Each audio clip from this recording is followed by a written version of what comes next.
ഞാൻ അദ്ദേഹം പറഞ്ഞു പോകുന്നില്ല. തരം കിട്ടുമ്പോഴെല്ലാം മോദി സ്തുതി പാടുന്നൊരു നേതാവുണ്ട് കോൺഗ്രസ്സിന്. ചെറിയ ആളല്ല, വർക്കിംഗ് കമ്മിറ്റി മെമ്പറാണ്. സാക്ഷാൽ തിരുവനന്തപുരം MP ശശി തരൂർ.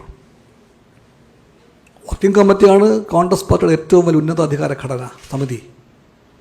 അതിൽ ബഹുമാനപ്പെട്ട അംഗമാണ് ശശി തരൂർ. എല്ലാ ആഴ്ചയിലും അദ്ദേഹത്തിൻ്റെ വകയായിട്ട് പ്രസ്താവന വരും, BJPക്ക് അനുകൂലമായിട്ട്.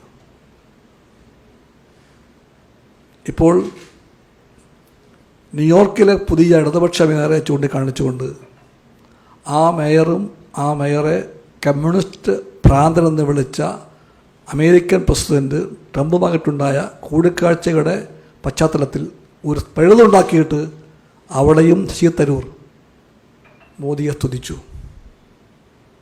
മോദിയെ സ്തുതിക്കുന്ന തൻ്റെ നിലപാടിനെ വള്ളപൂശി കാണിക്കാനും അദ്ദേഹം ശ്രമിച്ചു. ഇതാണ് പുതിയ കോൺഗ്രസ്.